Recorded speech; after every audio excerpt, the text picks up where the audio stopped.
Hola, ¿qué tal, fans del Mágico González? Mario les saluda en este nuevo video en el que traigo información, no sé si inédita, pero sí algo muy interesante, algo muy bonito de hecho, con motivo del aniversario del fichaje de Mágico González por el Cádiz. Ya casi 41 años de aquel histórico acuerdo que marcó para siempre la vida tanto del futbolista salvadoreño como del club gaditano.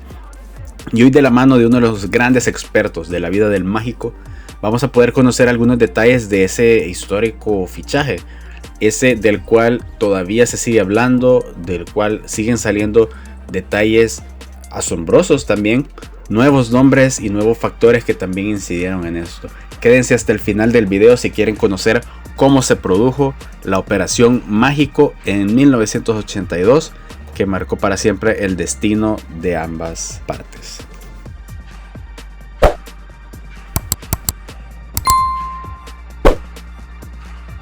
Y bueno, amigos, primero quiero presentarles, para quienes no lo conocen, a Antonio Rodríguez, quien es un escritor español, gaditano, un gran aficionado del Mágico González principalmente, y por ende también del Cádiz, del Club Deportivo FAS. Esto último me sorprende bastante, siendo una persona pues que no es salvadoreña, que tenga devoción por uno de los clubes nacionales. Y bueno, para no hacerles largo la introducción de esta figura, Antonio Rodríguez es un escritor deportivo. Él ha editado un libro llamado Cádiz es Mágico, Crónica de una Pasión 1982-1992, en el cual pues ahonda en esa década mágica que tuvo el Cádiz y que tuvo también pues el futbolista salvadoreño en aquella ciudad. Realmente es un libro que vale la pena tenerlo, y ahorita se ha lanzado pues una nueva edición en 2023, y lógicamente en ese libro debe estar los detalles de lo que vamos a hablar a continuación: el fichaje de Mágico González por el Cádiz. Recientemente Antonio Morales publicó un video en el cual resume en muy pocos minutos cómo se produjo aquel momento histórico, ¿no? Lo vamos a escuchar a continuación y quiero que también lo analicemos, porque hay muchas cositas que yo no sé si ustedes las sabían. Al menos aquí en El Salvador se desconoce mucho de eso, y ya les voy a explicar por qué, cuáles son los detalles que a mí me parecen muy llamativos y por qué. Y entonces más adelante lo comentamos para debatirlo. Sí quería recordar que estamos en el mes de julio de 2023, y ese es un mes para mí mítico, ya que siempre me evoca al mes de julio del 1982, donde se produjo el fichaje de Mágico González, un hecho que cambiaría para siempre la historia de nuestro club, del Cádiz Club de Fútbol. Hay que recordar que en el mes de junio se celebraba el Mundial de España y El Salvador cayó eliminado en la primera fase. Y tras esa eliminación, los jugadores de la selecta, todos ellos regresaron a su país, excepto 4 de ellos. Fue Jorge el Mago, en ese momento no se le conocía como Mágico, sino como Mago, Jorge González, Ever Hernández, Jaime La Chelona Rodríguez y el pajarito Norberto Hueso. La razón era básicamente que estaban iniciando unas conversaciones para jugar aquí en España o bien en Europa. Ya La Chelona Rodríguez jugaba en el equipo alemán del Bayer Werdingen. Ever Hernández fue el único que no fichó por ningún club, pero eso sí, aprovechó la ocasión de que también se encontraba en esos días el presidente del FAS, el señor Monedero, y fichó para la siguiente temporada para el Club Deportivo FAS. Norberto Hueso se quedó en España en la segunda división junto con Mágico González. Las razones de las que el Cádiz se hizo con los servicios del salvadoreño fueron básicamente la habilidad del secretario técnico, de Camilo Liz, y de nuestro presidente Manuel Irigoyen, porque realmente lo tenía muy difícil. El presidente del FAS pedía 50 millones por el fichaje de Mágico, y había 5 equipos en liza: eran el Atlético de Madrid, el Paris Saint-Germain, el PSG, el Murcia, el Salamanca y el Elche. Al ver la cifra tan elevada, rápidamente Murcia, Salamanca y Elche se salieron de la puja, y solo quedaban en juego prácticamente Atlético de Madrid y PSG. El Cádiz no contaba en esos momentos para prácticamente nada en cuanto al fichaje. Lo que pasó fue que Jorge exigió que el equipo que lo fichara tenía que traerse también a Jaime Rodríguez, a La Chelona. La razón, entiendo, que era que Jorge era reticente a quedarse en Europa, y por la presión de sus compañeros pues accedía, pero solamente si se quedaba con uno de ellos. Supongo que echaría en falta la presencia de un salvadoreño que le ayudara a adaptarse mejor al fútbol europeo. Y Jaime, pues al conocer el fútbol alemán, era el idóneo.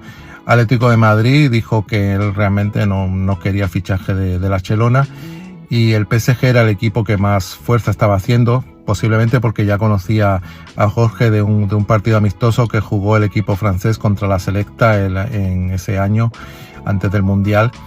Y fue de hecho el único club que por 2 veces trató de ficharlo.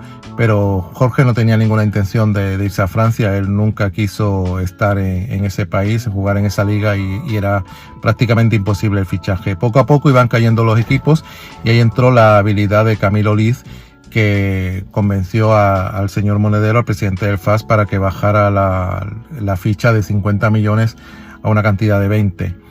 Entonces, el 1 de julio se produjo un viaje a Cádiz entre Jorge y Barcelona, y el Cádiz ese mismo día fichó a Barcelona Rodríguez, es decir, le firmó un contrato, eso sí, con una cláusula que decía que el jugador estaría 2 años en el Cádiz Club de Fútbol, cobrando 2 millones por año, una cifra nada despreciable para esos momentos, 2 millones de pesetas, eso sí, no eran euros ni dólares, pero como quiera era una cantidad bastante elevada para el fútbol de esos momentos. Y eso sí, con la cláusula de que el Bayer Werdingen tenía que darle la carta de libertad. Si eso no se producía, pues el contrato quedaba nulo. Jorge no quiso firmar en esos momentos, a la espera de ver qué pasaba. Y efectivamente, unos días después, el club alemán dijo que no concedía la libertad a Jaime Rodríguez, y por lo tanto se truncó completamente ese fichaje. Y ya Jorge se disponía a regresar a su país. Parecía que era imposible que recalara en Cádiz ni en ningún club español.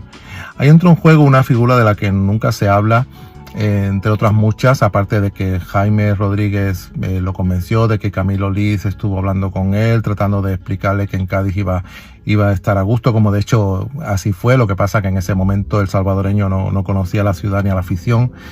Pero entró en juego, como digo, una figura que era el entrenador del Burgos, que era Juan Fernández Segui, una persona prácticamente desconocida, pero que había entrenado a Mágico González en el Club Deportivo FAS unos años antes.